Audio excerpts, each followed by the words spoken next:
राजा जनक जी प्रणय कठाने धनुषा कदिहले धराए। राजा जनक जी प्रणय कठाने धनुषा कदिहले धराए।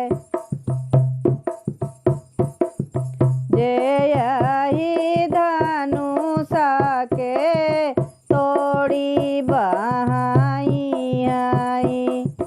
सीता बियाई लाई जाए।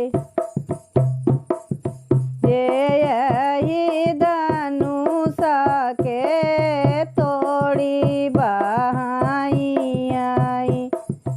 सीता बियाई लाई जाए।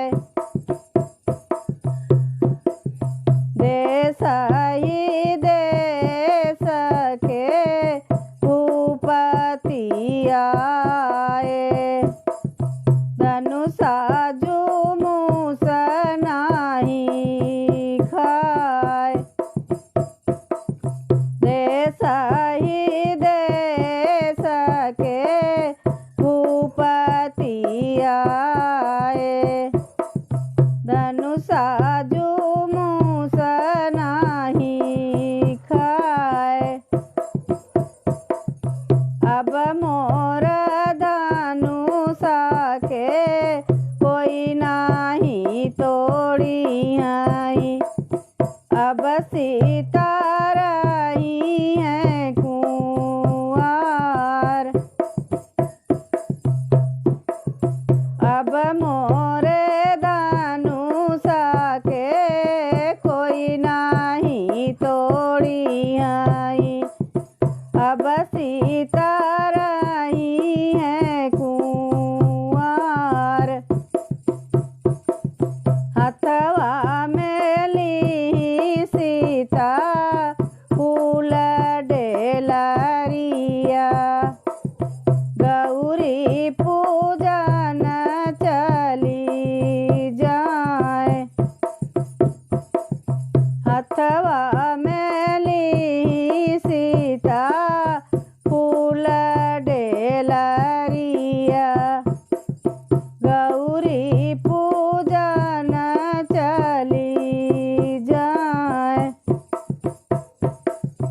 बगिया में उतरे अयोध्या के राजा दुई बार बाटे कुंवार। बगिया में उतरे अयोध्या के राजा दुई बार बाटे कुंवार। ओ नहीं जय धनुषा के तोड़ी गिरई है।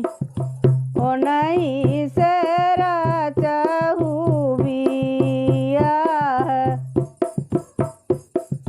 ओ नहीं जय धनुषा के तोड़ी गिरई है। ओ नहीं से राचहु बिया। छुआत धनुषा भयनि नाव खांडा देशवा मांगन होई जाए। छुआत धनुषा भयनि नाव खांडा देशवा मांगन होई जाए। जय जयकार जनक राजा कइले सीता का भयल बिया। जय जा